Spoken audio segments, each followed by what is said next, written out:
Hello, everybody. You're listening to the Big Chill Podcast. This is episode 23, Two Right Feet.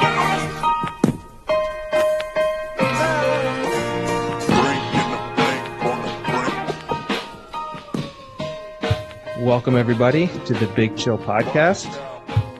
I think we should probably start off right with Eddie because he did not have a good Sunday and is now off the Patrick Mahomes bandwagon.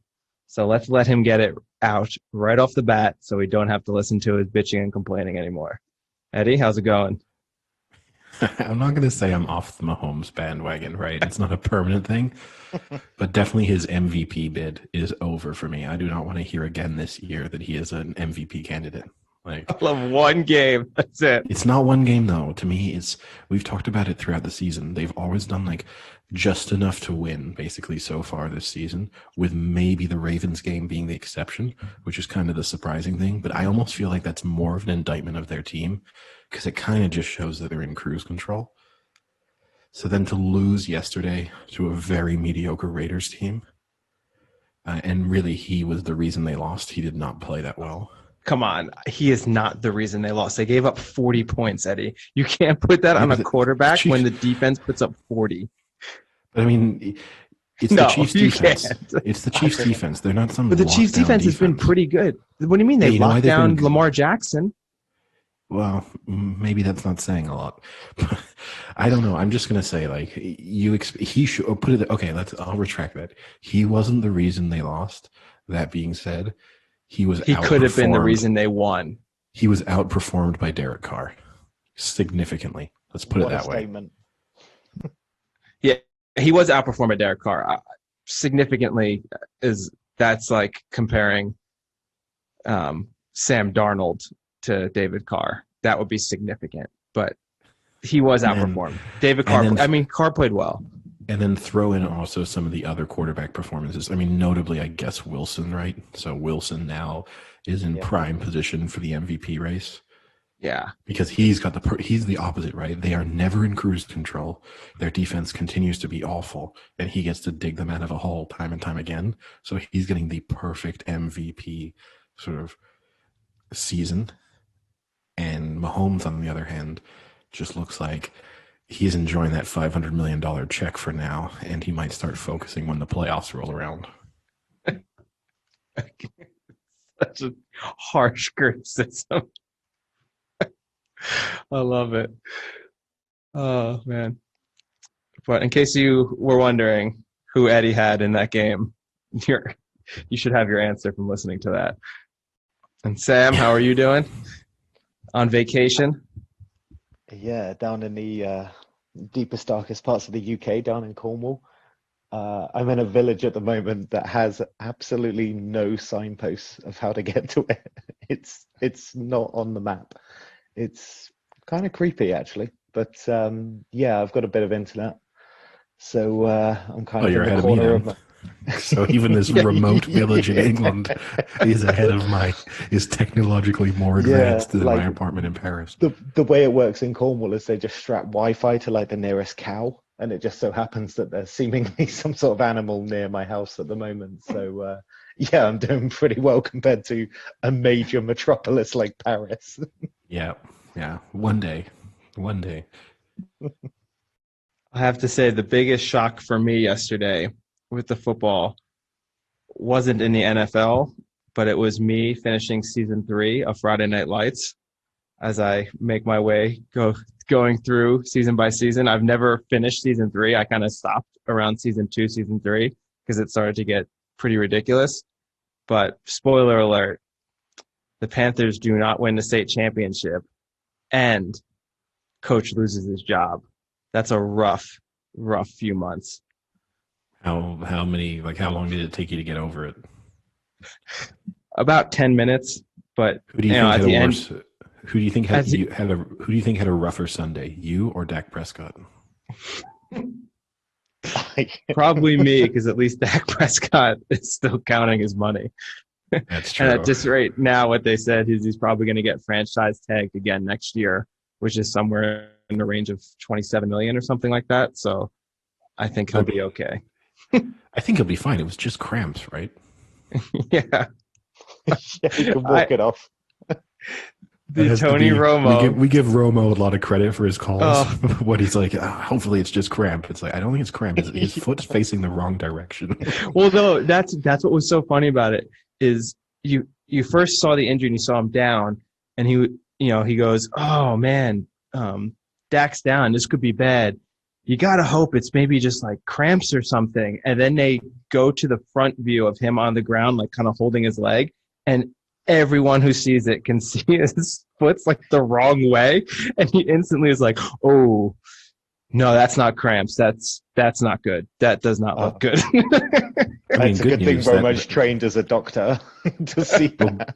good news that ankle probably won't be cramping for a while, right? So put a positive spin on it. Oh Well, man, it was gruesome. It was gruesome. But then again, Alex Smith came back from something far more gruesome.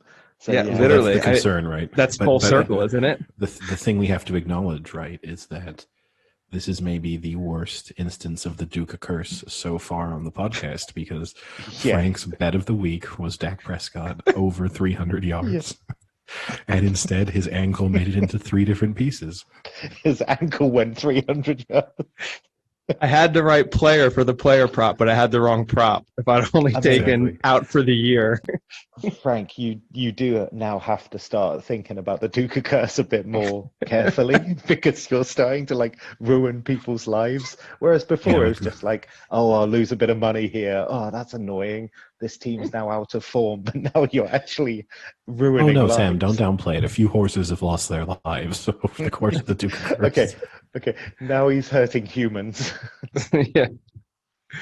Yeah, that is not a good part of the Duca curse there. That was unfortunate. I mean, it did happen against the Giants, so I guess that even adds a little more to it against the team I support. So, but So hey, are the at Cowboys the end of the day, done? I guess I was gonna say at the end of the day, it didn't matter because the Cowboys still came back and won. So I don't think they're done. I mean, how can you be done in that division? Yeah, I mean, I think they'll still win the division. Yeah. Yeah. Now the question is, do they go with Andy Dalton, or do you try and bring someone else in? Do you bring They're Cap all- in? There's a lot of talk about some of the potentials he could bring in. And I saw a list. I don't have it up with me anymore, but the list included names like Dwayne Haskins as a potential trade, even Sam Darnold as a potential trade, which would be pretty interesting. You go from one redhead to another. You kind of go to his Or little brother. Does Mitch get control of America's team? Mitch would be an interesting one as well. He actually was not on that list, but that's an interesting one. You had like Blake Bortles was on the list. I mean, here's the thing: Dalton isn't a bad QB when it comes to regular season, right? So I think in a best case scenario, he wins them a few games, they make it to the postseason, and then we all, as a country, get to see Andy Dalton implode in the playoffs once again because there may be no better thing to watch in the playoffs than an Andy Dalton terrible performance. Well, some of his worst playoff loss wasn't his fault, right? Or did he even miss that game through injury, the time when they blew the lead to the Steelers? Did he miss that game? I feel like that Alabama quarterback was playing in parts of that. I don't know if Dalton went out. That might have been. I don't know either. When All I know is Perfect every time decided- I've ever watched him, it's like game over when he's in the playoffs. I mean, in fairness too, it's not like he was ever playing on a stacked team that made it to the playoffs and he like, oh, Super Bowl bound Bengals until Andy Dalton got involved. I guess. But yeah, I don't think they're done. You know one team that is done? What do you got? Steelers. San Francisco 49ers. We can officially put the 2020 season in the grave. So does that mean we're not allowed to talk about it or read about it on Niners Nation? I think Niners Nation might have to take a 8-month hiatus. This is Niners Nation. This will now be Niners Nation. R.I.P. Yeah, it was. Forget. I mean, Eddie, you mocked me last week for saying that there wasn't a QB controversy in San Fran, And then what happens? Garoppolo gets benched, and they bring in Bethard. Well, the issue there is obviously Jimmy G was not healthy. They rushed him back. So basically, the knock-on effect of that one awful Mullins throw was that they had to rush Jimmy G back into the fold when he probably needed a week or two more. And then now they've just decided, okay, never mind. Season's probably over. Bench Jimmy G. He's going to rehab for a few more weeks. I mean, the question now is, are they bringing Jimmy G back? Like, that's going to be the interesting one. I mean, I think they'll bring him back, but I mean, here's the more serious issue they have is maybe you give them another week or two, but over the next 7 weeks, they play the Rams, the Patriots, the Seahawks, the Packers, the Saints, the Rams, and the Bills. Oh, no. So either now as a team, do you decide we give it a run and put Jimmy G back in, or nah, we're not going to win these games. Let's just call it now. You have to put him back in because to a certain extent, you're kind of still trying to figure out what you have. And they're now looking at the prospect of having like a top 5 to 10 pick in next year's draft. So they may even be in a situation to actually draft a QB. Maybe. Yeah. I mean, that's a very quick 180 from 3 weeks ago when you and many other people expected them to be in the NFC Championship. Doesn't that seem a little premature? Lot of things have happened since then. They lost 6 or 7 players basically for the year. That kind of changes. Every year I got to hear Eddie tell me how the Niners have this guy hurt and that guy hurt. Every team loses players. No. Every year. Had a lot of Eddie guys says hurt. this. Eddie says it every year. Who's the guy? Niners are decimated by injuries every year. But they are. They are this year. Yeah, They're the only team. It doesn't matter if you keep saying it. They have been decimated by injuries. They're not the So only is everyone. team. Look at the Cowboys. They just lost their QB. Yeah, they are decimated by injuries. So now every team is decimated by injuries. Really? The Chiefs? Mm-hmm. What? Who are the Chiefs missing? The Chiefs. And just okay so you know, now. I'm not editing out any of your silence for this answer. So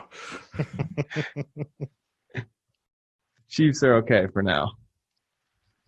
Oh, wow, is that the Duke of Curse? Mahomes car crash out for the season. Breaking news.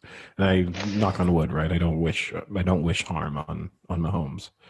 Oh, I don't want to predict Mahomes having a car crash and then it actually happens, and then the Duke of Curse gets like blown out of the water by the Hewitt curse. Can you predict what highway it'll be on, Eddie?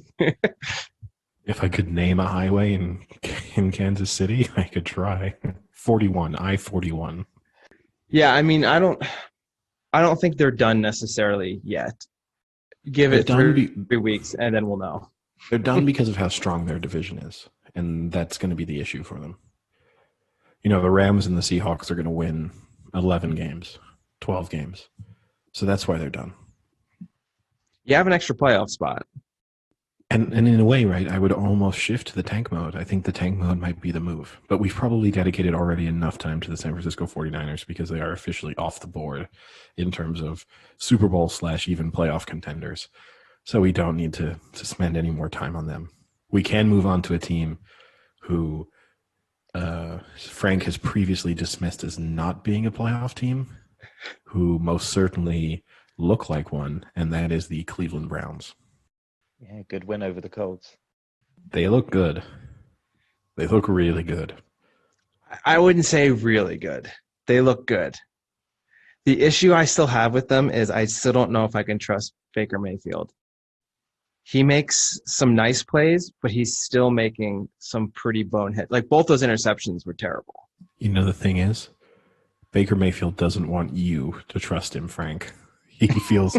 He and the Browns feel way more confident about their season as long as you stay well away from the bandwagon.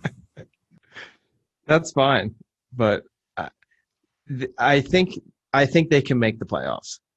Will they go far in the playoffs? No. What a ringing endorsement of a forward-one team. I think they can make the playoffs. I'm not even sold they make the playoffs. I mean, already at 4-1 statistically, right? You can pull out those stats that I hate but you love of like what are the percentage chances of a 4-1 team making the playoffs? It's probably remarkably high, and that's without even factoring in the additional playoff spots this year. Yeah, and they do have a decently easy schedule. So how many more wins do you think they need? 5? I think you got to get to 10 basically to Get probably to 10. Yeah. Okay, so they play the Steelers, the Let's call it a Bengals. loss. That's Bengals one. win. Bengals 1. Raiders. I'll say win. Yeah. Okay. Well, let's say Raiders, and then they play the Texans next. So let's say they win one out of those 2. Okay, so we got them 2 So they're up wins. to 2. Yeah. Eagles, I would say win. Jaguars, Win. Titans. Let's call it a loss, but it still could win the game. But Okay. just to be hard on them. Ravens, Loss. Giants, Win. Jets, Win. Steelers. Let's say they split the Steelers. Yeah. So that's how many? 6 or 7? That was 6 or 7, yeah, and that was still being kind of pessimistic, right? Yeah. That was kind of them losing a lot of toss-up games. So So it's hard to saying see that, them- you should at least expect them to get the 10 wins this year at the Yeah. pace they've started. and you should expect them to make the playoffs. Yeah, I think 10 wins will put you in the playoffs, especially with the extra seed. But I don't know. I just can't trust them yet. Maybe it's their attitude, or maybe I just don't trust Mayfield. And don't get me wrong, I love Baker Mayfield. I like watching him play. You know, I think he's fun to watch. I don't know if you've seen all the commercials he's on, at least lately, all those progressive ones. I think they're actually kind of funny. Some of the stuff he does in them. See, this is the interesting thing. I think you might be the only person in the world who likes his commercials. I like them. I like the one where it starts to rain. Hold on, and he's like, "Help me!" It will go twice as fast with 2 people. With 2 people, it'll go twice as fast. I love that. And he's like running up, and he puts like the one cover on one seat. Like, with 2 people, it'll be twice as fast. I think you're the only person who gets excited to see yet another Baker Mayfield commercial. There's been a lot lately come out too. Yeah, I've seen 3 new ones in the past 2 weeks. He needs to maybe cool that down. That's like the move of a Super Bowl winner, not a guy who's yet to play in the playoffs. I mean, you need to make your money where you can. Being starting quarterback isn't doing that. Well, ask Dak Prescott. I think he'd like some commercial money right about now. Well, although that being said, I heard he might be in a new upcoming Nike commercial, because Nike are releasing this new pair of shoes where it's just 2 right shoes in every pair. I heard he's now the front runner to land that job. oh God. Oh, so gruesome. I loved it. Oh, that was great. Did you notice the part where he tried to push it back in for a second? No. His initial reaction was to try and put his foot back in place, like as if he dislocated, not as if he'd actually broken the bone and pierced through the skin. Not that that's funny, but well, you could tell too, he was just in shock, because he was literally just like holding his calf and not really registering anything at a point. Yeah. It was a compound fracture and a dislocation simultaneously will probably send you into shock. Oh, I know. I'm sure it will. Like, it's But getting back to the Browns, he was probably more shocked because he was like, "Wow, I'm going to be the first quarterback this year who's going to have a Giants defensive highlight." It was the mental shock of that caused the ankle to give way. Exactly. Yeah, I would be ready to pick them as a first round loss if the Browns make the playoffs. Yeah. This is the difficult thing, though, because you're down on the Browns and you're down on the Steelers, and at some point you're going to have to be on board with one of them. No, I don't. I don't have to be on board either. The Steelers are another team. They should have lost this weekend. The Eagles, they just continue to blow my mind with their play calling. I don't understand Peterson ever. For someone who says he goes by the analytics, but then randomly just doesn't, like at key points in games, he just decides to go off on his own and make the wrong call. It never ends. Did you watch that game at all? Yeah, it's all. It wasn't my. It wasn't it didn't have the focus of my attention, but I was like with kind that of keeping. 55-yard field goal. I mean, I still don't get why he went for that 55-yard field goal. It made no sense to me. I mean, yeah. Speaking of analytics going wrong, to me, the real analytics boo boo of the weekend was the Vikings last Did night you just against the. say boo boo? Yes, yeah. For our younger listeners, keeping this one clean. I'm sorry, it But wasn't yeah, 55 real quick. It was a 57-yarder that he oh, missed. makes zero sense then. But no, the Vikings who hey, Kirk Cousins covered again. I'd encouraged everyone to attach themselves to a Matty Ice IV. As it turns out, that thing was just pumping poison. But fortunately, my body was revived by the Kirk Cousins IV that just kept me ticking along for one more week. Now, I know the analytics said that they should go for it on the 4th and 1. So I don't know, Sam, if you saw the full context of this, but basically 4th and 1 with just over 2 minutes left. Was it just over or just under? And basically they could have kicked a field goal, like a chip shot field goal to go up by 8. And instead decided to go for it, knowing that if they got it, it was game over. And they came up short, and then the Seahawks drove down, and on the final play of the game, basically got the game-winning touchdown. So there was literally 2 minutes. It was at the 2-minute warning when they went for it. Okay, and the analytics said go for it because I think the analytics, they showed the graphic on the screen. It was something like a 17% swing. No, so the analytics were weird. So the analytics said at that time they had like a 94% chance of winning. And if they kicked the field goal, it kept their percent chance of winning the same. Yeah, with a 0% impact. If they got the conversion, it brought it up like +5 to like 98 or 99. But if they missed it, it dropped them like -13 or 14, right? I think it was 17, yeah, I think. Okay, so if you're reading into the analytics of that, even like from an analytics point of view, you're going for the outcome. You're risking to potentially have the outcome that has the worst effect. Do you know what I mean? Like, yes, if you get it, you get +4% more. But if you don't, you're at -17%. Versus if you kick the field goal, you're right at where you are currently at. So would you rather want to stay at 94 or potentially risk dropping down to 80, 75, 80% chance of winning? Me, the way I felt about it watching it, and I actually wanted the Seahawks to win. So the first thing I will say is watching it and wanting the Seahawks to win, I wanted them to go for it on 4th down. Because in my mind, I was like, the only way the Seahawks are winning this game is to stuff them. Because if they kick the field goal, now you not only have to march down the field, score a touchdown with not a lot of time left, and I think they had 1 timeout. You have to do that. Then you have to get a 2-point conversion, and then you're going to overtime. Yep. So it was one of those where you're just saying if you kick the field goal, the Seahawks are going to have to make a minimum of 3 very good plays to win this game. Yeah. Whereas basically you were saying if we go for it, the Seahawks have to make 2 very good plays to win this game. And to me, that's how I kind of thought about it. Yeah. The first point is the running back should have had that first down. When you watch the play, he cuts to the left. If he had cut to the right, there was so much space. He easily had it if he read his lane right, which is unfortunate, and that we wouldn't be having this conversation if he had just run to the right lane.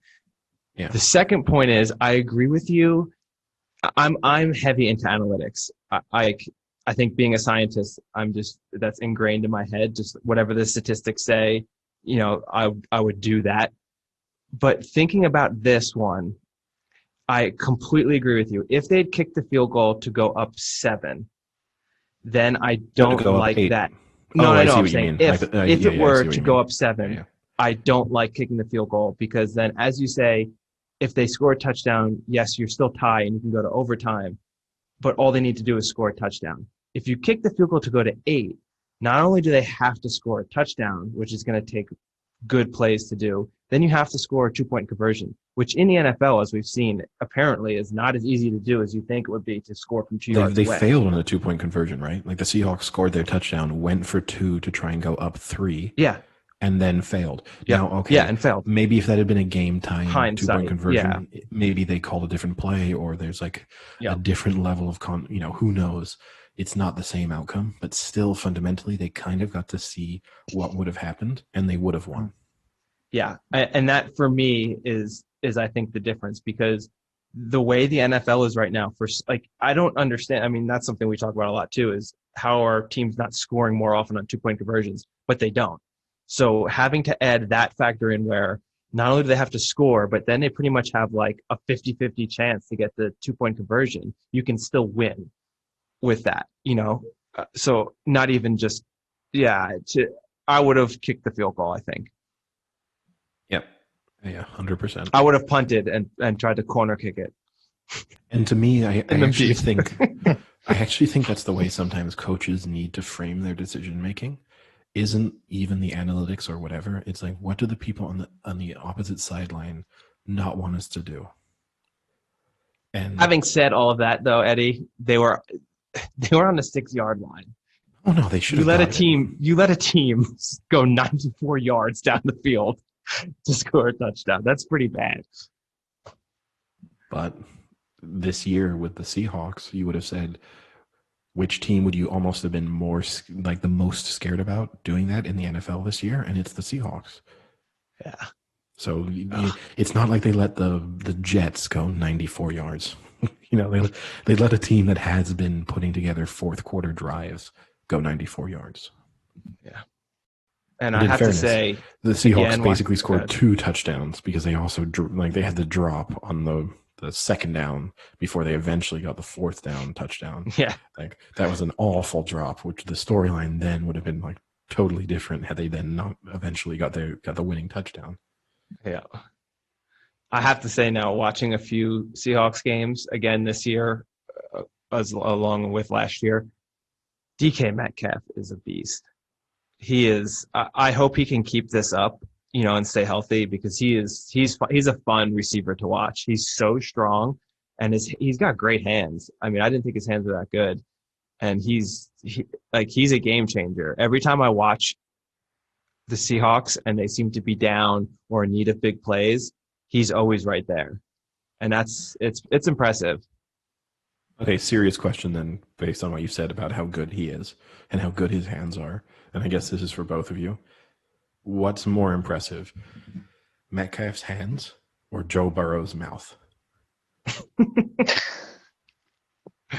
Well, with Metcalf's hands, you get to put in his whole physique. Imagine that sweet, sweet mouth on you while those hands just caressed you. Oh my God.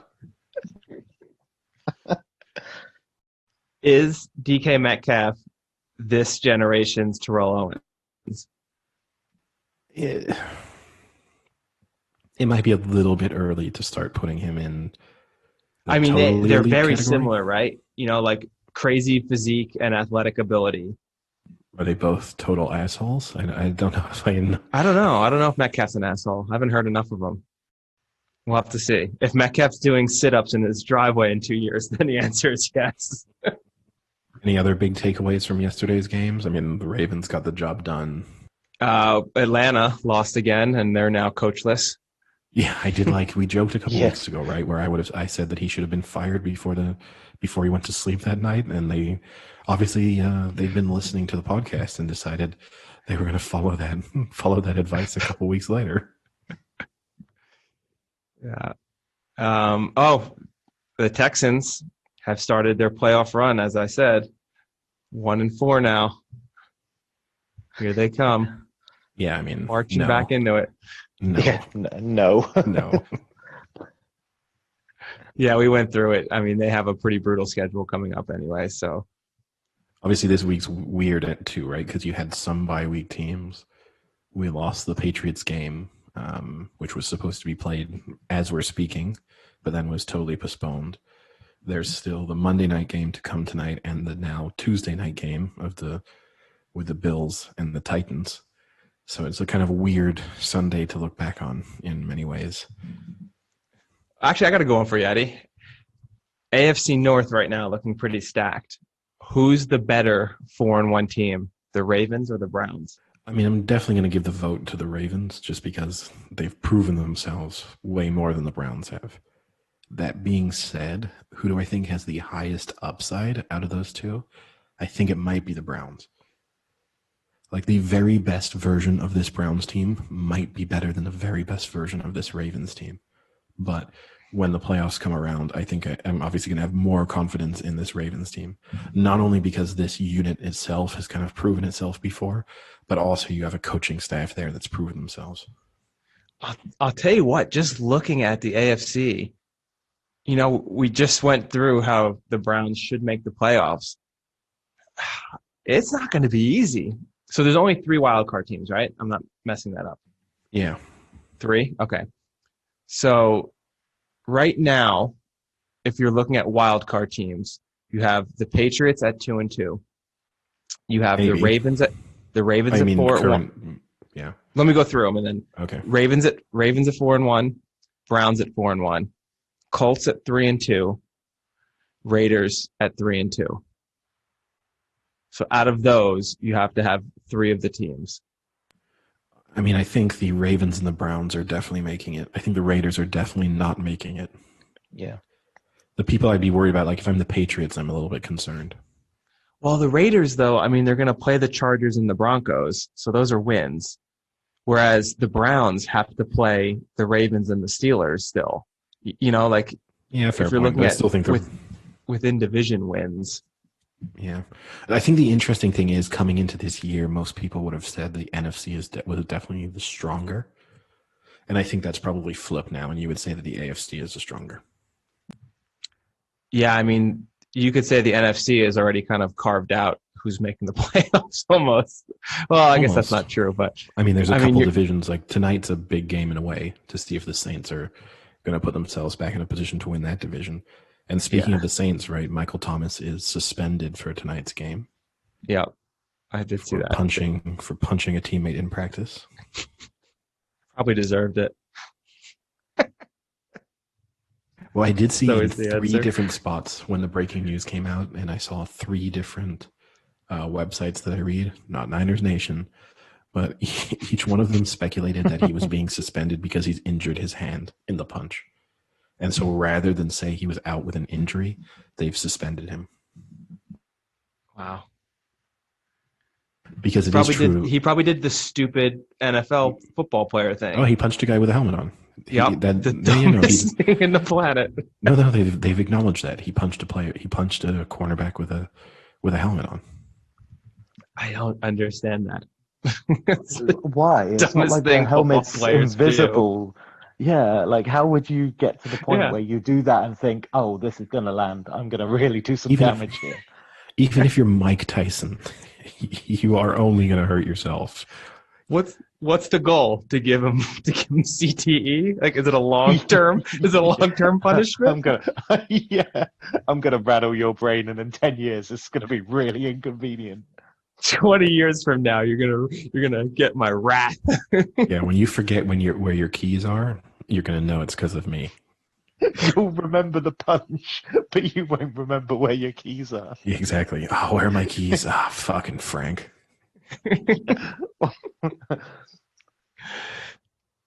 Yeah, the NFC, you're right, is a little easier to predict because you're not getting a wild card out of the NFC East, and you shouldn't be getting a playoff team out of the NFC East. Yeah. I wish they should make an Can they donate their playoff? They should make an in-season update to the playoff rules because, like, this is going to be everyone should be grateful if you are someone who bets. Whichever team comes out of the NFC East is going to be the team to bet against in the first round of the playoffs. Yeah. And then you have the tricky thing right now with the NFC is you have the Bears at 4-1. I don't think there's any way they hold that form. Probably not at the moment. Probably not. And then you have the Panthers at 3-2, Tampa at 3-2, and the Saints at 2-2. So out of that division in the NFC South, you might get a winner and a wild card. if the All right, Saints can start pulling it through. All right, Frank, let's flip it. Let's do the same thing with the Bears schedule. Go through and predict win-losses, see what we think their record's going to be. Okay. So, home for the Panthers. Win. I'll go loss though. Home for the Rams. Loss. Sam? Loss. At the Saints. Loss. Loss. Home for the Titans. Loss. Sam? They're going to win at some point. I'd probably say that's a win. At the Vikings. Loss. Loss. Home for the Packers. Loss. Now I know what Frank is going to predict for this one. At the Lions. I mean, I'll give them a win there. Win. At the Texans. Loss. Loss. Home for the Vikings. I'll give them a win so they have one win against the Vikings. Loss. Home for the Jags. Win. Loss. And at the Packers. Loss. Loss. So I have them at 4 more wins. Yeah, so Yeah. you both have them As likely a missing the losing playoffs. record. Yeah. Man, what a depression that would be to start off the season 4-1. Well, 3-0, right? And now 4-1. Also, let's be real too. You have to look back on who their wins are against. So far they've beaten the Lions, not a great team. They beat the Giants, awful team. They beat the Falcons, awful team, and they snuck one out against the Bucks. That's their only good win so far, you'd argue. I mean, maybe you call the Lions a good win, but they also should have lost that game. But Yeah. I mean, they should have lost the Bucks game too on the balance of like how things actually went in the game. But still, they've got one decent win so far, so it's a little bit difficult to suddenly think that from there they're going to turn into like a 10 or 11 team win team. Yeah, I think 8 would be a fair assessment. They go 8-8. I don't think 8-8 will make the playoffs in the NFC. Yeah, I think you're looking at the wild cards being either the Saints or the Bucks, and then the Rams, and either the Cardinals or the Niners. Unlike you, Eddie, I'm not counting the Niners out yet. You and Jimmy G's mother, I think that's about it. What do you think she calls him? Does she call him Jimmy? Yeah, sexy Jimmy. His mother calls him sexy Jimmy. Mother. It's just irrefutable. Is he in no way creeped out by that? No, it's a lifetime. No, I think he's you used get to it. Yeah. Even as a 6-year-old, hey, sexy Jimmy. Oh, he was one sexy kid. Early on, you could tell he had potential straight from birth. Now, is his mother the one who gave him the sexy Jimmy nickname, or did it start with like one of her friends was like, your baby's quite sexy? Jail. No, the doctor Straight who to jail. the doctor who delivered him gave it to him. He came out just, well, my God, this is one sexy baby, and it stuck. Wasn't even a real doctor. What's his name? Sexy Jimmy. Is actually his full name is Sexy Jimmy Garoppolo on the Exactly. on the birth certificate. Wait, so his first name is sexy? Yeah. No, It had first to name's be. Sexy Jimmy. Okay, it's like a hyphenate. Most He's people gonna double- hyphen last names. He's got a double-barreled first name. Well, speaking of predicting the future of the NFL, predicting teams that will make the playoffs and predicting teams that will miss out, we actually had a weekend full of some other records that maybe is worth us discussing.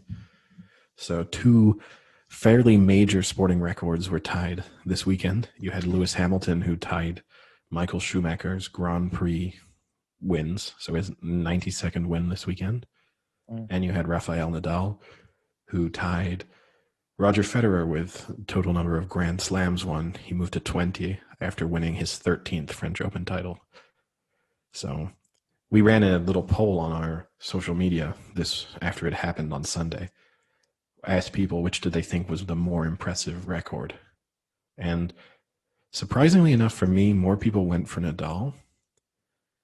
And in some ways I get it, because obviously winning 20 Grand Slams is it's insane. At the same time, I think more people would have thought of Schumacher's record as unbreakable. Whereas now it looks like, obviously, not only is Hamilton going to break the record, he looks likely to be significantly past it. He'll smash it. I mean, it's just down to how long he wants to keep racing for, right? Like, fundamentally. Well, I think But the also, thing for me would be, I mean, I have no context of the Schumacher, or well, still I guess technically his record, but soon to be broken record, because I mean I've never even watched a Formula One race in my life, and I don't think, well, I don't know who's answering our poll, but I feel like it's a very Eurocentric sport. So I think if you Most ask part, people yeah. in the States, I don't think people in the States would even know who Lewis Hamilton is. We've talked about this before. I think you're wrong there. I think Hamilton's more famous than you think he is, even in the US. Just for some context, right? So you have Hamilton and Schumacher on 91 wins, and third place is 53. who's on 53? Sebastian Vettel. And he's still going. So I mean, he's had just the same amount of opportunities, right, as well. Yes. Yeah, I don't have the number of races that they've actually competed in at hand, but yeah, I mean, yeah. The thing I've always thought about, Hamilton and Vettel started their career in exactly the same year. So you'd assume they've raced in approximately the same number of races. And then what you'd also have to say, in a sense, that Hamilton winning 91 races at the same time that the third place is 153 almost makes that dominance more impressive. yeah, I mean, the age-old argument with F1 though, isn't it? It's like, is it how much of it's the driver, how much of it is, could you put an average driver in an incredible car and the average driver will still win a ton of races, or is it just that Hamilton is so good and obviously that's why they get the best car? Because Mercedes have been ridiculously dominant. No one's really come close to them, but 91 is pretty incredible. I mean, actually, Yeah, I mean, the team factor and technology factor is the thing that when you're then comparing it with Nadal, who's doing it fundamentally by himself, right? Obviously, trainer and support staff aside, it's him out there competing, and it doesn't matter that he uses a Babolat racket and someone else is using a head. Like, that's not going to significantly shift the outcome of the match.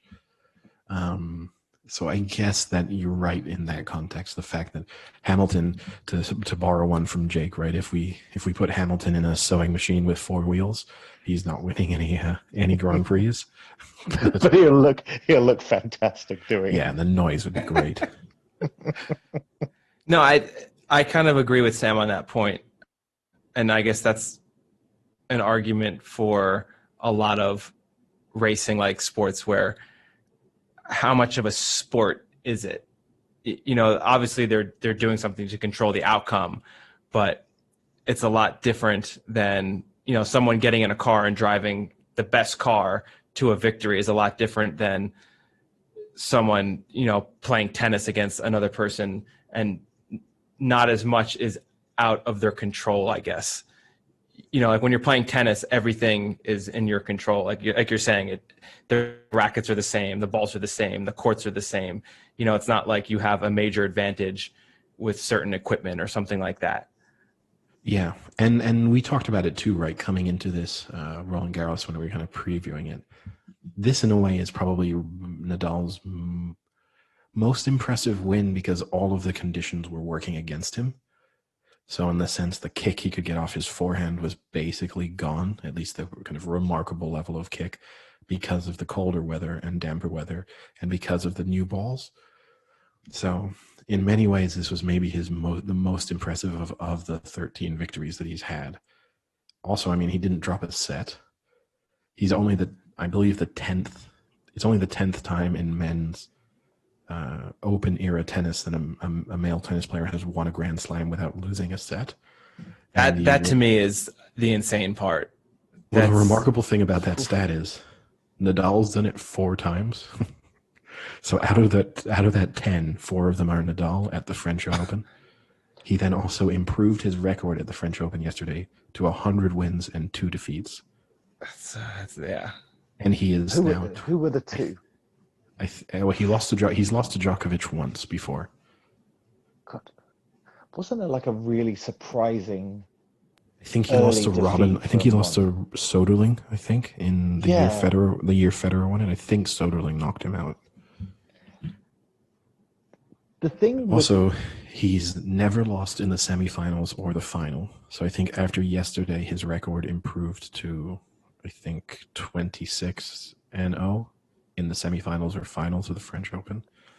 Just on every time, like no matter which way you kind of slice it, his Hey, record at the tournament is just unbelievable. good pun with the tennis there as well, with the slice. Yeah, it was unintentional, but yeah. The thing with tennis for me, like Eddie, you're the tennis expert here, so you can correct me. But with these two records, so you've got Hamilton and obviously Nadal we're talking about, like fundamentally the thing with Formula One is the objective is to win the race, right? Whereas tennis, because of the changes in the court, so hard court, grass, clay, is it a case that with Nadal, so many players are just like, it's so pointless to try and get better at clay because you won't beat Nadal, that people haven't focused on the clay as much, and therefore maybe that's given Nadal an edge because he's like, it's just almost pointless competing. So not many people have even tried to compete on clay. They've just focused on the more competitive hardcore grass.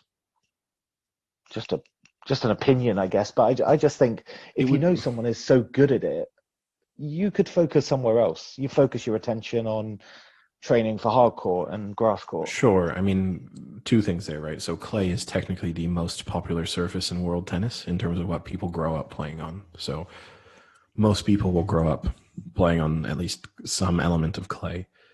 So is that what you grew up on, Eddie? I mean, technically I started playing right in the US, so it was all hard court. Is why you very rarely see American players doing well at Roland Garros. Is that why you struggled when you moved back to Europe? You just couldn't handle the clay? No, I was lucky enough. I moved at a young enough age where I got accustomed to the clay. I'm not going to bite, Frank. But no, so there is that element. I think you might be right in the sense that for maybe some of the bigger players, there is the idea that normally Roland Garros falls. The clay court season is relatively short, and Wimbledon falls right on the heels of Roland Garros normally. So you might have had some players who kind of have one eye on Wimbledon, Roger Federer probably being the main one. And obviously Roger Federer he's now in recent years skipped the French Open and the clay court season in general, just because he knows it's not a place where he's going to be that successful. I guess the difficult one for Nadal in a sense in terms of his record now, being tied for the most Grand Slams wins, it's a little bit difficult for me because as 13 of his have come at a single event, I think Federer's is more impressive, and I even think Djokovic on 17 is more impressive than Nadal. Well, see, I was 20. I was going to argue though that I think it's pretty impressive that he's still won 7 not in the French Open, because I think when a lot of people think of Nadal, they just think of, oh, he just dominates the French Open, but he's won 7 other majors that weren't the French Open. I mean, if you look at this in another sport that has a similar concept of the majors in golf, if you have a person winning 7 other majors, that's an extremely impressive feat. Do you know what I mean? Like I understand what you're saying where Federer was even more spread out, but I was surprised that I didn't realize that he had won 7 non-French Opens. I thought he had won like 4, like 3, like he had won each one once and then won another one once. Basically, I didn't know that. I didn't know he had won the U.S. Open 4 times, and I'm stupid for not realizing that because he'd won them recently too. So, but I think you kind of forget about that when you think of Nadal. No, I do get what you're saying, and in a sense, because it's not unusual to have a clay court specialist, and Roland Garros in the past has been dominated by people who literally would have been relevant tennis players for that 2 months of the year and then disappeared for the remainder. So he does deserve credit at being that dominant on one surface and still having a game that adapts to other surfaces. I mean, there's no doubting like what a brilliant tennis player he is. And as your mother pointed out, if he didn't have bad knees, imagine how good he'd be. Also true. Yeah. He has struggled with injury, so to get to that number is impressive. I mean, the question is, we are looking at a realistic scenario where they all end up on, say, 21. And then it's going to be like, how do you decide who's technically had the better career or who gets to call themselves the greatest of all time? And it's going to be hard to call Nadal the greatest of all time because he has basically mainly dominated one surface and one event. But it would be an interesting one. Who's your money on then in terms of who will finish with the most Grand Slams? You've got Federer on 20. I would say there's a good chance Federer never wins one again just because of his age. You have Nadal, who's 34 on 20. I'd say there's a good chance he wins at least one more French Open. So 21 in the very least seems like a realistic number. And then you have Djokovic, who's 33 on 17, but he's the far more likely to win the other events. So would you rather, who do you think is going to finish on a higher number, Djokovic or Nadal? I think Djokovic. I just think he has more variation to go to 3 of the 4 and win.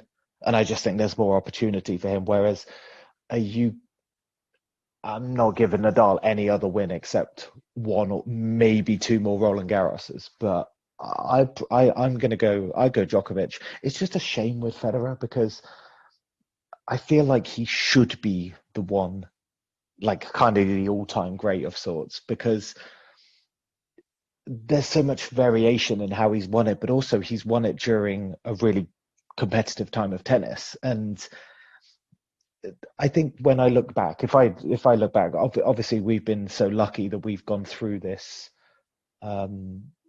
period, like actually living it, so we can go back and we can remember certain finals and certain epics and stuff like that. But I think if you just knew nothing about tennis and you put these 3 people in front of someone and you talked about the variations of court and stuff like that, I think it would be a little bit harder to justify Nadal being the best.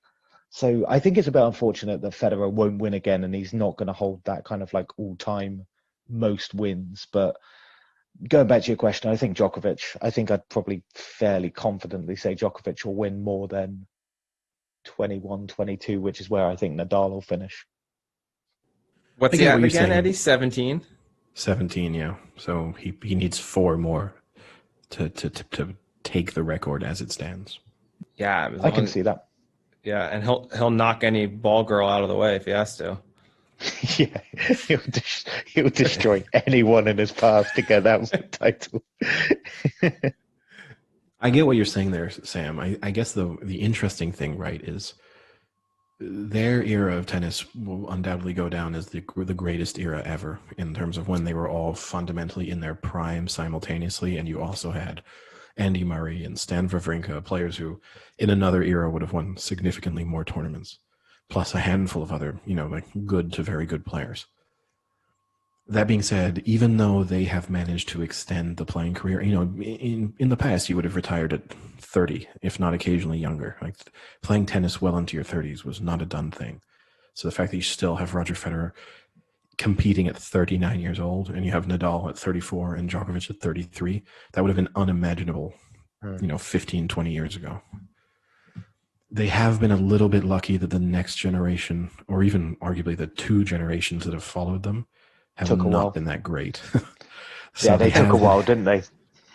But have they not been great because it's really hard to get past 3 people? I mean, you could argue if it was just Djokovic, then you have more opportunities for an up-and-coming player to kind of make it. But when you have to get past Djokovic, Nadal, and Federer, major after major after major, it's really hard to do, right?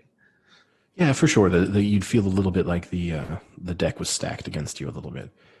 I think, kind of also going back to what you said, Sam, there a little bit, I think the unluckiest one in a way is going to be Djokovic, because I don't think Djokovic enters most people's discussion of greatest of all time, that he kind of, as the all-round tennis player, gets sort of overlooked when compared with Federer, because Federer is a bit more stylish in his play and kind of obviously established himself before.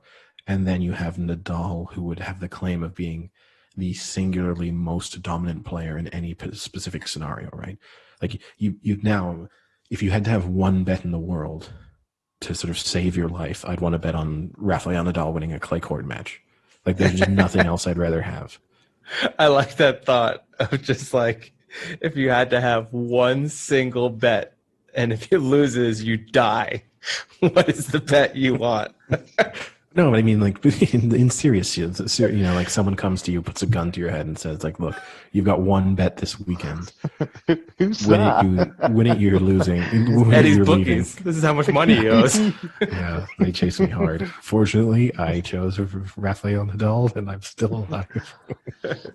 You are right, though, Eddie. I think if someone said to you what's one of the hardest feats in sport at the moment, you would probably say beating Rafael Nadal on clay.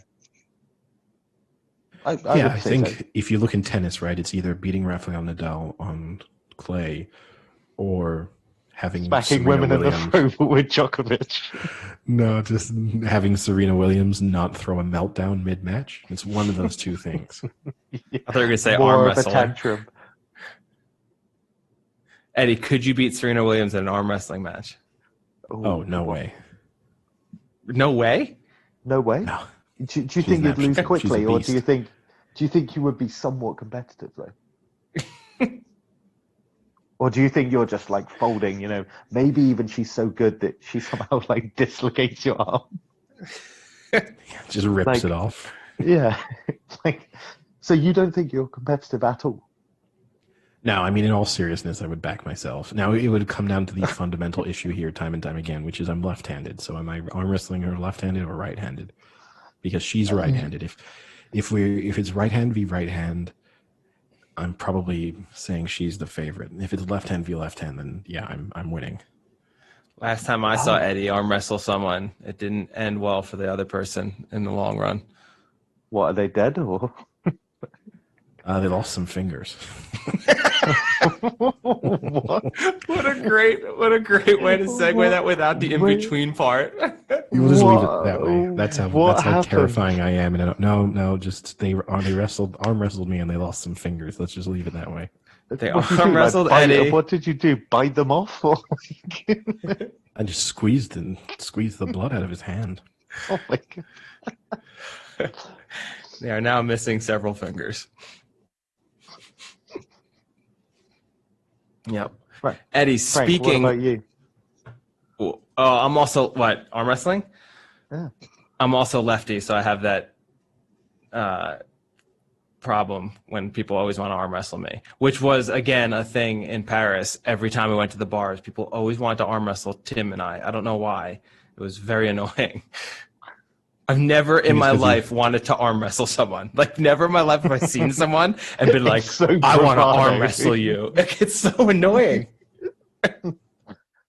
Wait, all three of us are lefties. That's interesting. Oh, that should have been the name of the podcast. Yeah, three lefties. Damn it. Maybe not three So, lefties. Are you? That's a bad idea. It's a different kind of podcast. So, Yeah, we Frank, just talk you about beating Eddie? politics. I think it'd be close. Eddie has. Here's the thing: is my big the weight issue with arm advantage. wrestling is I get really scared that my forearm is going to snap just because like having watched There's so much power. no, just having You like can grown just up. imagine like the tables around like shaking like an earthquake happening. Oh, don't worry, Eddie's arm wrestling. He generates so much power. No, Like my arm fear wrestling a is- black bear. Yeah, my fear is like having grown up in that generation of like E-Bombs World videos, and I felt like when I was maybe like 12 to 15, like every third video I watched was someone arm wrestling like outside a bar and having their forearm snap. And so ever since watching that as a kid, whenever I arm wrestle, one of my thoughts is 100% like, oh, my forearm is going to snap, either because the other person starts to win and I hold on and then it just goes, or the reverse, that you're like pushing down on them and then it goes. Like either way, I feel slightly nervous. I might, if that happened, I probably would instantly vomit. If I just saw. Well, that's how you win. someone's It's my special move. I just gross them out. You just don't let them pin you with your shattered forearm, and then you flip it on them. Eddie, are you now afraid to play quarterback after seeing both Alex Smith and Dak Prescott go down? No, that's fine. I'd be okay. Just this idea of watching Eddie try to like pop his ankle back in. I'd tough it out. I would have finished that game.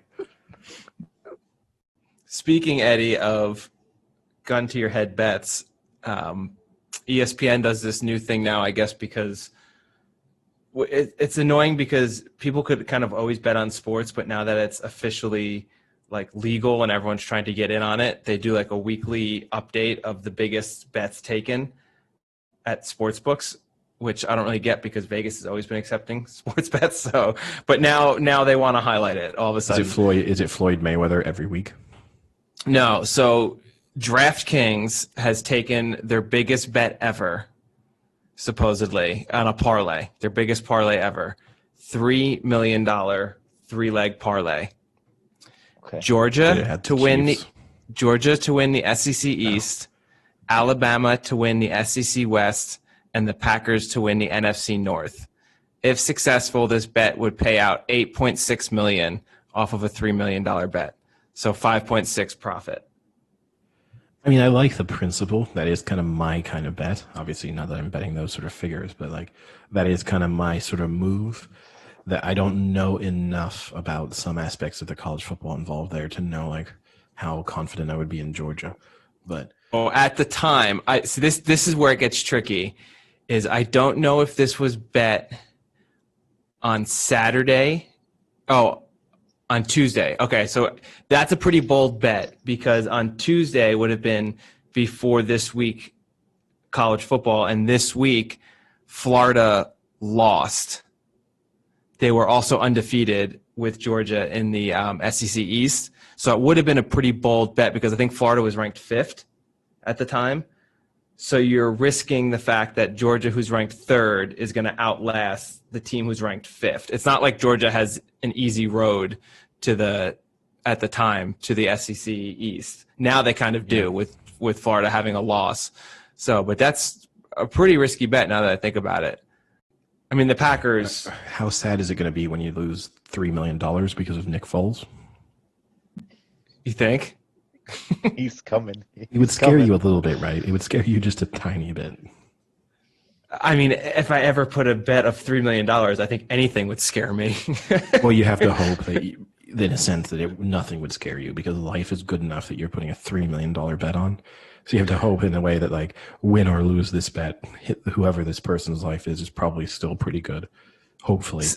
See, I don't know because when I put on a $10 bet, I still get like nervous if it's going to win or lose. It would be nerve-wracking. But fundamentally, like, say you have a net worth to be putting a $3 million bet on. I have to hope you have a net worth of at least like $200 million. Yeah, and also, Frank, your nervousness is because you want the bet to win. So it's probably more like apprehension and like you want this bet to win. Whereas this guy hasn't. You mean need wallet. To win? This guy hasn't gone through his wallet. He doesn't. Yeah, this guy hasn't gone through his wallet, like gone to the back of the sofa and gone, 3 million, got it. I'm now gonna put it. No, he rolled a few free bet. He rolled a few free bet credits into a $3 million win, and then just decided, fuck it, all in. Here's the thing: is crazy. Actually, I'm actually surprised that someone took that action, because from the bookie's standpoint, it just seems like you are fundamentally that will have just kind of killed their trying to get sort of fairly even action on either side. And now they will be put in a scenario where 3 events could really hurt them. Yeah. Have they moved the lines on them because of it? Like that's the point, isn't it? Really, because you like Eddie said, you can't move the line on Georgia because the bet is conditional upon 2 others. Yeah. So they've got a real problem making their book make more sense in trying to balance it out because they can't just go all in on Florida or something like that. That's a tough old bet for a bookie to try and lay elsewhere. Yeah, and I will agree with you on this one, Frank. Like, as much as obviously we talk about odds in our podcast and stuff, the fact that every aspect of mainstream sports coverage in the US is now framed around gambling. Like, when I look at the popularity of gambling in the UK, and I think it already has played too prominent of a role in sports. Like I personally, for example, don't like gambling companies sponsoring sports teams and stuff like that. I think that should be kept separate. But when I turn on, say, Sky Sports, typically most of the coverage is not like the odds on the match and who do you think is going to win, it's fundamentally like a preview of the match and talking about just like, well, one team has to win or lose or draw. Like we're just going to talk about it in that perspective. The fact that almost all sports coverage in the US now is like, who's going to cover the spread? Who's going to do this? It's like, can't we just talk about who's going to win the game and forget about this 7.5 points that neither team gives a shit about? Well, the thing that bothers me the most about that is how much of a 180 it's been since there's been more of this legalized sports betting. You know, before, all right, it was just Vegas that could legally do it, but everyone was still betting, you know, and they refused to participate. Like ESPN wouldn't put spreads up. But then now that it's legal, it's like, boom, everything now is about the spread. What's the spread on this game? What's the over-under? What's the spread? So that part is the crazy 180 that the sports in the U.S. has done kind of is annoying. The second thing that really bothers me is that they were still doing it for fantasy football for the past 6-7 years. So why couldn't you also like fantasy football technically wasn't really legal, you know? Yeah, you could play free fantasy football, but no one was playing free fantasy football. So if that wasn't legal and you were talking about that nonstop, which is the most annoying thing, you think talking about a team covering a 7-point spread arbitrarily is annoying? Having to listen to how a random person's going to perform in a random game. Frank, don't take Matthew Berry's career away from him.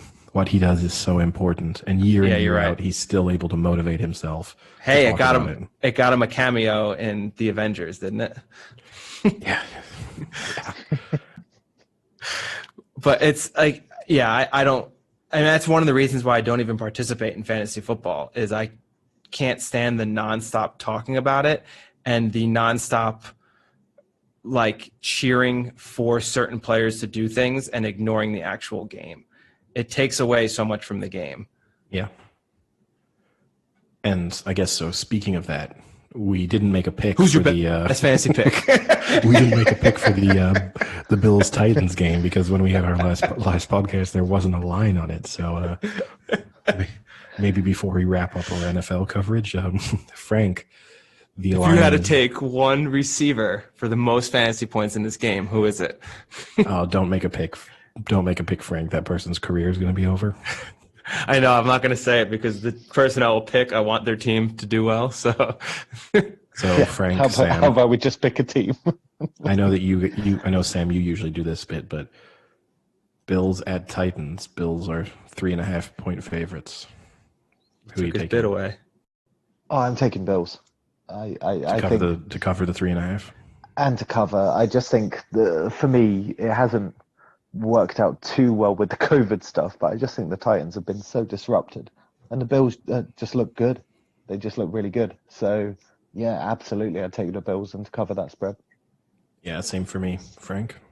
Yeah, I'm gonna take the Bills. I mean, if you look at the Titans are undefeated, they're 3-0, yeah, but 16-14 over the Broncos, 33-30 against Jacksonville, and 31-30 against the Vikings. I mean, they're barely holding on against teams that combined have 3 wins so far. And then they lost to KC in the opener. Or I'm sorry, that was in the playoffs. So I think the Bills are going to beat up on them.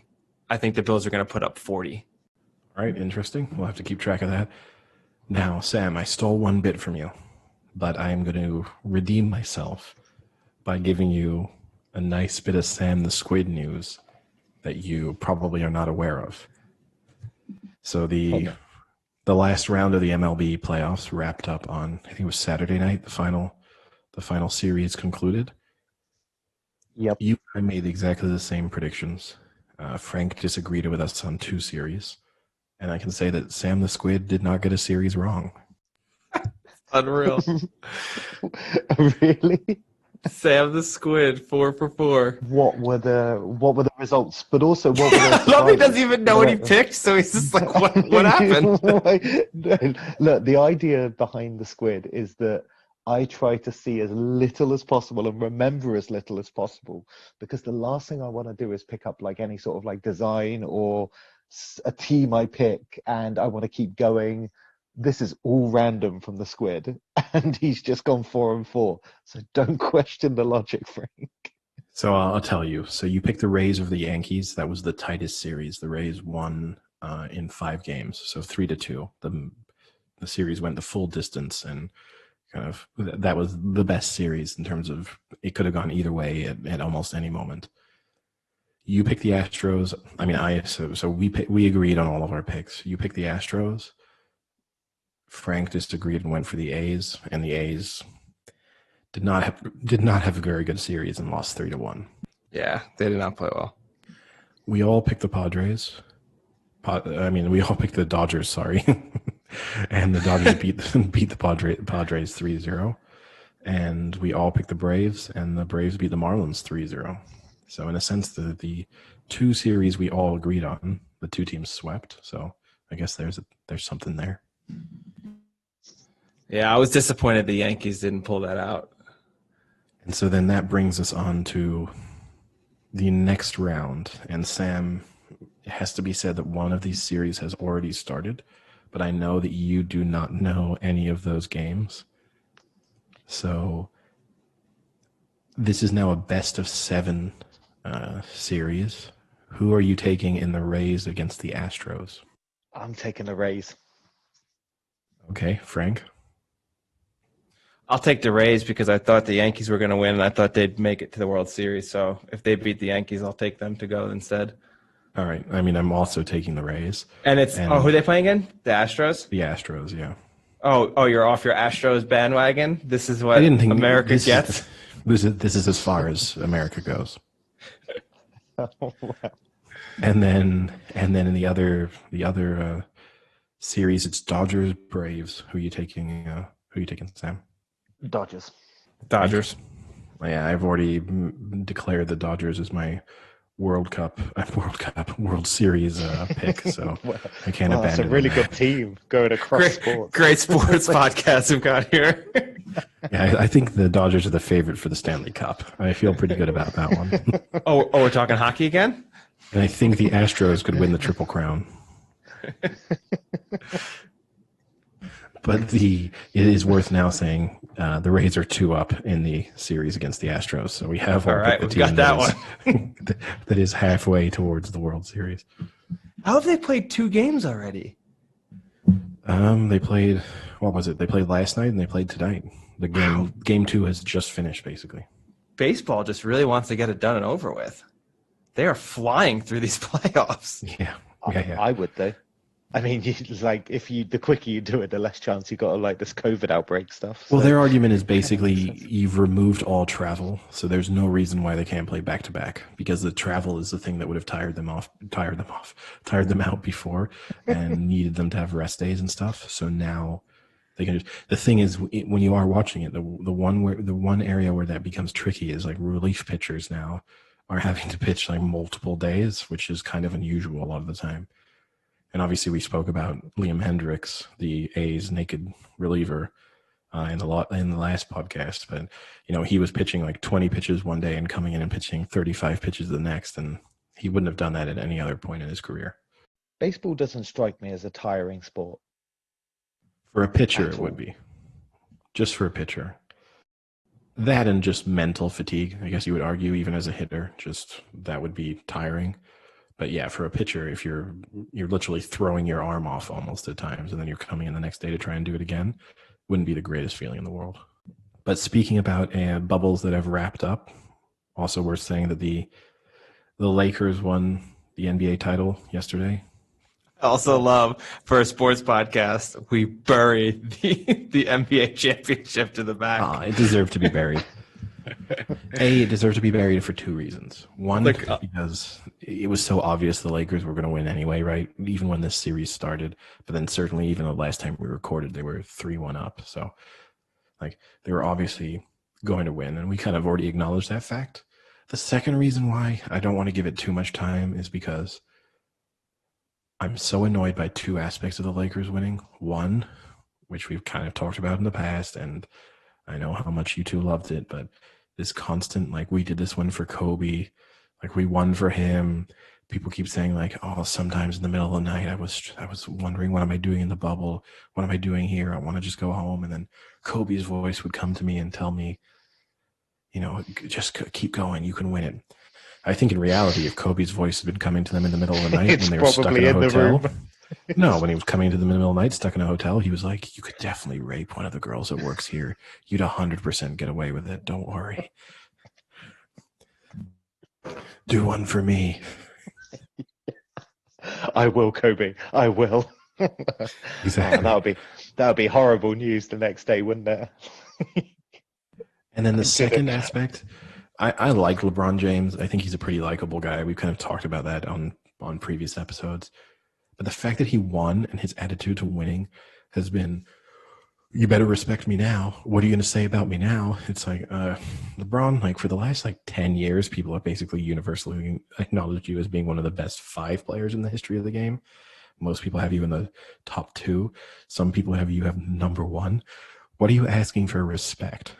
What do you feel? How did you feel slighted by people? In addition to that, you came into this year as the second favorites to win the title behind the Clippers. Even coming into the playoffs, they were second favorites to win the title. They were overwhelming favorites in every series that they played. What respect does he feel like he's not getting? Yeah, I think he's confusing the fact that people say he's not the greatest of all time, but is the second greatest of all time as a major slap. Yeah, as major insult and disrespect. When, I mean, one, it is a very good debate.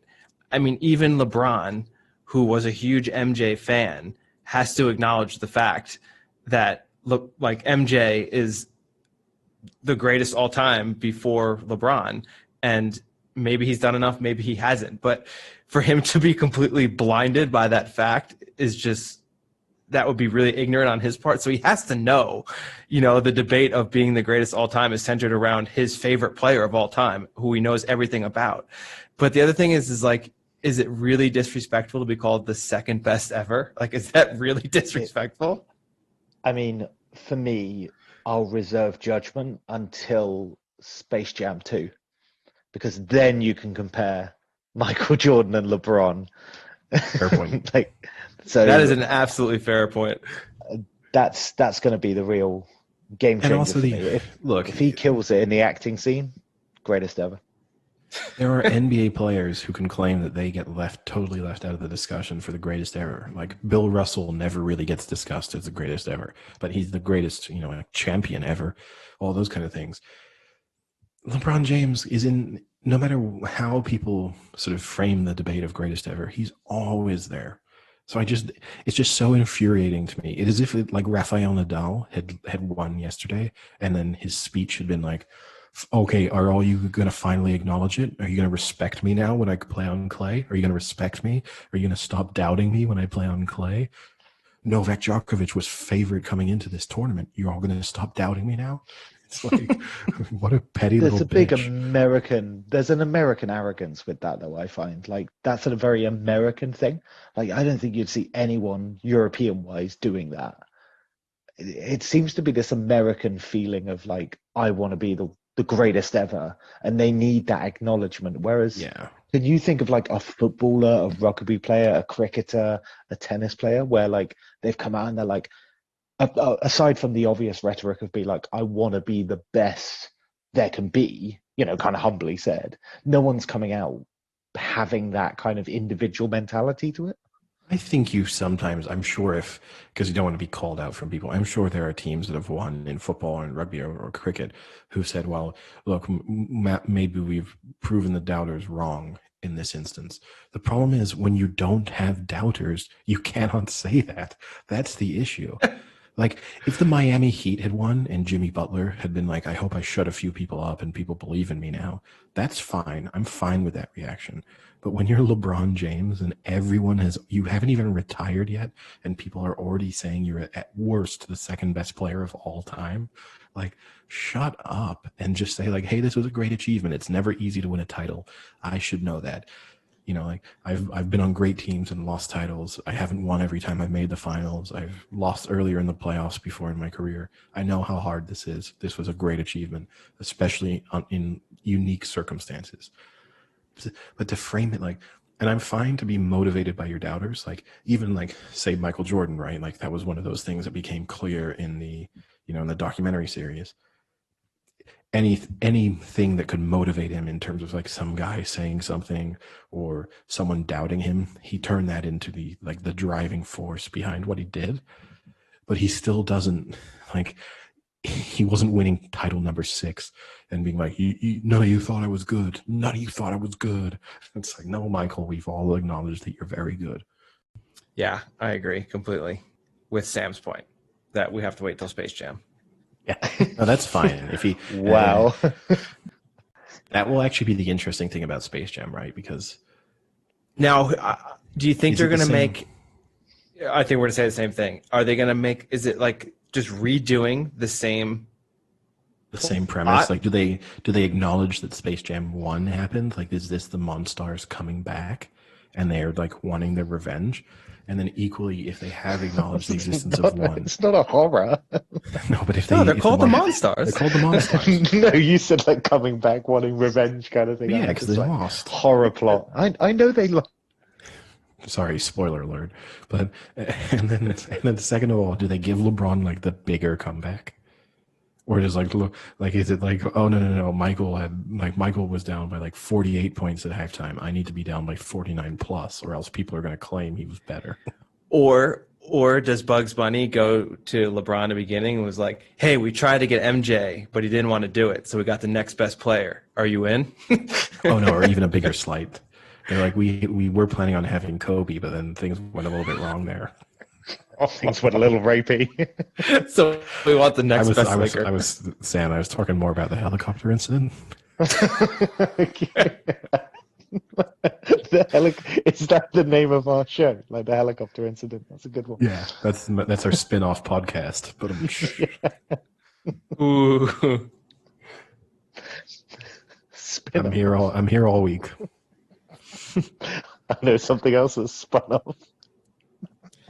Yeah, I'm interested to see the Space Jam plot. I don't think it's been released yet. I mean, we have seen the jerseys. I think we even talked about the jerseys. I think they look pretty cool. So he's already got that going for him. So he can't say it's because they have worse jerseys.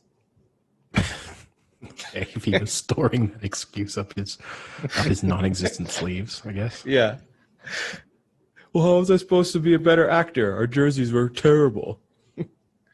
No respect in these jerseys. Yep. Then he becomes Rodney Dangerfield. Yeah, I hope I proved all that doubters wrong. Yeah, just puts a fake tie on for no reason. Starts doing his Rodney Dangerfield bits. No respect. No respect. Went to see my doctor. He starts doing. I would actually hope he starts doing the Michael Scott from The Office, trying to do Rodney Dangerfield. Oh yeah, very, very meta. Yeah, that'd be awesome. So, anything else worth discussing now that at the very end we've discussed the NBA championship? Well, there was a funny. Speaking of helicopters, actually. I don't know if you saw in the Giro d'Italia. I know we love it when I go into cycling. But at the end of, I think it was stage 3, maybe, of the Giro d'Italia, a cyclist was coming towards the finish line, and a helicopter that was filming it got too low and created too much of a breeze, and it blew him off his bike. He had to be hospitalized. Really low. Yeah, he had to be hospitalized, and he was out of the race. Oh, that's unfortunate. The best thing about it, too, is the coverage is excellent because the fact that the helicopter is too low is giving them like a bird's eye view. Can you get closer? Can you get closer? Perfect. It just hovers. He's prone on the ground. Like, he was very badly injured. He's just prone lying there, and the helicopter is still just hovering above him, filming it as he starts to get medical lands treatment. on him. Gotta get the shot. That's funny. But no, I guess only other news we can maybe say, Enable was officially retired today. The end of Enable. Yeah. Although some very interesting news, because Frank, I know you love in future kind of looking at the pedigree of horses and like looking at the breeding. And they've already announced that it will be spending some time with Kingman in the future. Kingman. So that's going to be some interesting offspring.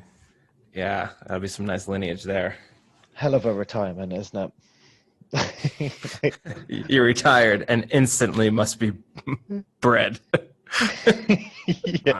I've got the same kind of thing planned for me when this podcast wraps up. You're gonna retire and then get impregnated. I'm going to make an official announcement about who I'll be breeding with. Frank, the biology of that statement I won't question, but yeah, that's what's going to happen. Frank loves statistics because he's a scientist.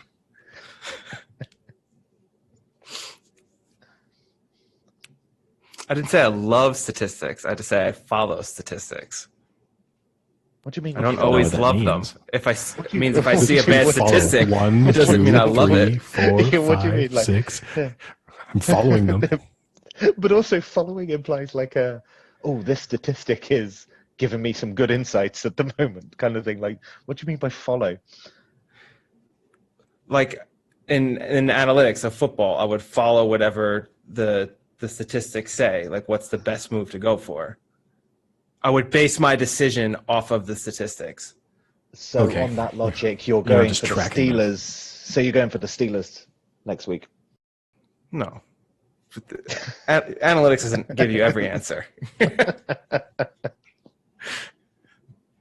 I hope the Steelers make it to the Super Bowl because I would love that Super Bowl preview show. I will just tear into them. Well, I mean, we'll also just be tearing into you, Frank. I mean, this weekend, right? The upcoming weekend. Obviously, Thursday will be when we do our preview and predictions, but this is a lose-lose for you. It's Steelers-Browns. Your only positive outcome is if a few of them tie. actually, test positive for COVID and this match doesn't take place. Or if some of them get hurt. I can hope for a season-ending injury. Wow. My bet of the So week. much bad karma. My bet of the week is Ben Roethlisberger and Baker Mayfield go for over 300 yards. If we were doing a draft, who's the number one pick in the sexual harasser / rapist athlete draft? Is it Big Ben or is it Kobe? Who's going first? Calling him Well, Big Ben. I I think he's think got Kobe's the nickname current to be the most situation would rapey. yield him. See, this is where I spring a surprise because I'm following the real statistics.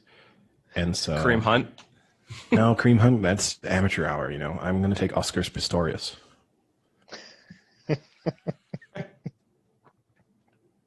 What is he There's a up guy to? who was- What do you mean? What is he up to? he's just there. He's just walking around on his knees. Where is he at nowadays? It's on the floor. He's just prepping for the next Olympics. Oh, one final topic, actually, that I did send to you, both of you, and you both ignored it, so you probably hoped that I wasn't actually going to address this in the podcast. But there was an announcement from the RFU this weekend, or last week. So, What's the RFU? World, not actually the RFU, because that's just, but the World Rugby's made a decision to not allow that transgender women can play women's rugby. Interesting one. I mean, did they do it because there is a specific example that they needed to rule on, or have they just come out and gone, slow day? Let's get ahead of the game. I don't want transgender women in my sport. Kind of thing. Is there a specific person that has called this into question, or are they just ruling? I'm sure there's athletes pushing for it, right, in the same way. And it's a tough one because obviously, I'm all in wanting to support transgendered people's rights and stuff. But then I've watched some of those fights they've had in the MMA. This butt is brought to you by Bugsy's vodka shots. No, I've had no alcohol today. But I've watched some of the fights where transgendered women have fought in MMA against normal women, and it is just a man beating the living shit out of a woman. But it's not a man. Well, That's genetically, the point. physically, they've grown as a man, right? And then they've the idea that I don't know, say that, a couple retired, and I'm not gonna, I'm not trying to belittle the cause by saying that people would But sex changes just to like advance themselves in their But- sporting field, but it But might happen. so you think people go through changes of gender to get ahead in their sport? No, I think 99.9% of people wouldn't do that, and they do it because of how they feel inside. And it's not for me to break down the reasons for people changing. oh man, Eddie, Eddie, maybe you should drink before podcasts. What? But all I'm I'm pretty saying sure the is, day's only just ticked over as well. So it's only been like 2 hours. all I'm going to say is, this day. if you told me I could have a sex change and there was a possibility that I might then, as a result of that, turn into like an Olympic champion, I might weigh it up. What do you mean turn into? What, as part of the sex change? Eddie, what just- makes you think in your current state that even if you were competing against women, you'd have any chance of winning a gold medal at anything? Depends on the event, right? Does what it? are you going into? What are you winning? What are you I winning? think I would be one of the world's better rugby players almost overnight. No, you won't. Overnight. There's no way. Listen, if I know one thing about you, Eddie, if I know one thing about Eddie, it's that he's disappointed his father greatly with his lack of rugby skill. No. It's all relative. It's all relative. I think I would be a force to be reckoned with in boxing. Why would you say it like that? It's like you're bringing your own hype in. I think I would be Right now. Hurricane Hewitt bringing Oh, the yeah. force. I love that I he's think- just thinking of sports. He can beat the shit out of women. Yeah, that's exactly it. Oh, Eddie, you're Okay. going to be in our future draft of sexual domestic abuse. Okay, I'll flip it. I think I would, assuming I spent some time working a bit on fitness, obviously, I think I would instantly be a top 50 women's tennis player. Love Sam just laughing at each one you say. I think it's just the point of like what has happened in Eddie's mind where he's just sat at the end of his bed one day and gone, I want to be good at tennis, but I don't want to do the work in the men's category Well, no, the point is right. and be top 50. No, the point is right that sports, like, there are undeniable physical advantages to being a man in a lot of instances, right? I'm not saying that there aren't women who are bigger and stronger and faster than me. That's not the point. But the average man is bigger and stronger and faster than the average woman. And obviously those being bigger, stronger, and faster makes you better at most sports typically. And so my argument is more that in the same way that LeBron James was born with certain physical gifts that mean he was always going to be way better at basketball than I am, or if I suddenly flipped at my age and with my sort of having grown up as a man and my physiology suddenly became a woman, I would have fundamentally have given myself physical advantages that a woman is unlikely to have had. But It's all right. This is my final podcast. I'm back in my stuff. what would you? Okay, here's a better question, Eddie. Well, what would no, you wait, do with transgender women? It's Yeah, a this really is- tough one. It's a really tough one. So I can give a very good example for Eddie's what he's saying. Being a former competitive powerlifter, I'm still surrounded.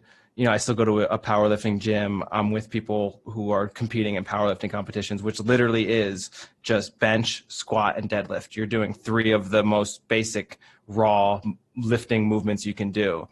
There is a huge divide in the sport as to whether transgender people should, like, what category they should be competing in. And it is very, very hotly debated. And it goes exactly with what Eddie's talking about, where, people who have potentially developed as one sex and transition into another, they've been giving these, like, undeniable increases in size and strength and things like that, and dominate their field. Like they go in and win by hundreds of pounds sometimes. And I don't really, to be honest, I don't think about it, so I don't really have an opinion. I've never really given it a good thought. But you can see arguments both ways, I guess. But I guess it goes more to Sam's thing is then what do you do? Oh, it's hard because you can't create like transgender exclusive events, right? Like, I don't want to watch the Olympics and they've got like men, women, transgenders. Like I don't want to kind of treat them as if they are like sort of different. Yeah. But at the same absolutely. time, I don't want to be in a situation where I'm watching the Olympics and every 100-meter sprinter, it's like, this guy used to be the 118th fastest male sprinter, but he's just smashed the women's world record. Yeah, but that's, I think, you thinking that people are going to voluntarily do that. Yeah. People pump themselves full of steroids. They basically kill themselves in pursuit of sporting glory. I don't think it's saying that it's a bit of a leap to think that people may do that if they could change genders. Now, again, I want to be very clear on this point. That isn't me saying that like the overwhelming majority of people who do decide to change genders are doing so for any motive other than the fact of it's based on how they feel. And it's also not me saying that there will be plenty of transgender athletes who are doing it because of how they feel. But I do think there is a significant risk of someone just saying, fuck it, I could win a gold medal here pretty easily. I think you're using a potential.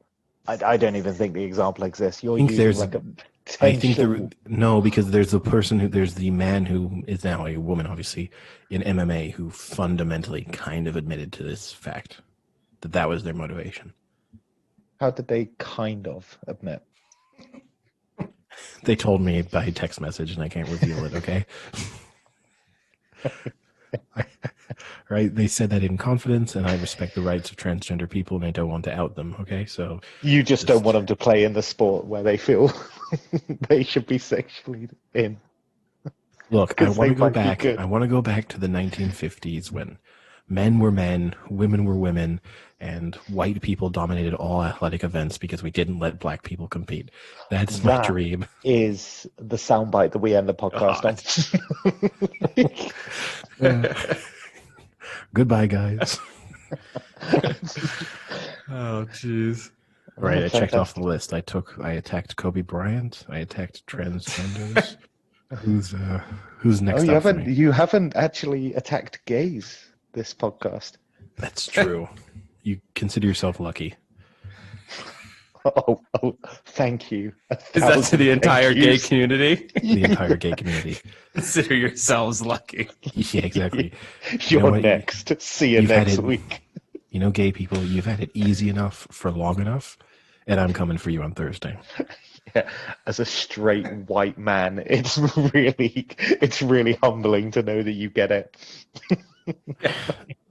Look, I've had to overcome a lot of adversity in my life. I basically had I was dealt the worst possible hand, and I've done my best, I fought back against the PC movement, quotas, diversity, I'm just here still striving diversity. What do you mean you fought back against it? What's next? You're going to tell me I can't play Pocahontas? Is this what's going to happen? I mean... Sam, look at how much he's being discriminated against. He still doesn't have internet. It's been 2 months, and he still doesn't have internet. If I were a transgender woman, I would have had internet in 24 hours. You would have been the best at it. And as far as Orange is concerned, I might be a transgender woman because technically my contract is in my mother's name. So when I do call up, I am Carolyn Hewitt. So as far as they are concerned, I have lived the life of a transgender woman. I was just going to ask that. Do you change your voice? I tell them your voice? No, I just tell them that I'm early on in the process. How do you slip that in? My name's Carolyn Hewitt. Just to let you know, I'm very early in the process. No, I do that thing, where you like pretend. So I'd be like, "Oh, just one moment," and then I'll be like, oh, I've just got a call on another line, and then I'll be like, oh, hello, is this the transgender switch doctor? I'm coming in for my weekly appointment. The switch. You're not changing broadband provider. Well, as it turns out, I might be. No, actually, that's what you're trying to do. That was my big mistake. I thought I was changing broadband, but it turns out it's easier to change sex. Yeah, they were like, you Yeah. sure you want to do this? It takes like 2 months. And I was like, yeah, it's fine. I'll be okay. You could really easily, though, pull off like the "How dare you?" Like, hi, this is Carolyn Hewitt. Oh, is it really? How dare you, sir? Exactly. Dare You would have gotten internet already. How dare you Maybe I'll presume give my it to them tomorrow. sexuality? You'd really Yeah, throw I off tried that all the guy time. in I the try to orange say, store. if you get me any angrier, my husband is going to come into the orange store and really should tell you what you're doing wrong. All right. Now that Eddie's gone after every facet of the human population. Oh, there's still more to come. Don't worry. Don't. For the listeners out there, don't think I'm done on episode 23. You know, episode 223, I'll still be pulling some out. Yeah, and you'll be jobless, living on the streets. It's fine, but as long as I got a microphone I can rant into, it will be okay. Yeah. And Sorry, land Frank, rollers to cruise on. Exactly. Just I mean, him in many going down the respects, if streets of Paris, going like with a bullhorn, going "White Lives Matter" on his Land Rollers. With the bullhorn in one hand and his microphone in the other. To be fair, I think if I roamed around the streets of Paris in the way that you two most like to portray me, Oh, in so your badminton, in my badminton shorts. outfit and Yeah. my Land Rollers, I think I would certainly be at least mistaken either for a gay person or a transgender woman. One of the two would probably happen. Just another cross that I have to bear. I hope it's the latter. I hope someone goes up to you wearing really short shorts and says, "Are you a woman?" It's happened before. All right, Frank. I'll see you on Thursday, Eddie. It's been good knowing you. Yeah. Yeah, it's been nice, guys. All right. Well, talk to you guys on Thursday. Yeah, I might be shifting this podcast to Breitbart or something. So we'll see. We'll see if we change our hosting provider soon. See you guys. Cheerio. Yeah.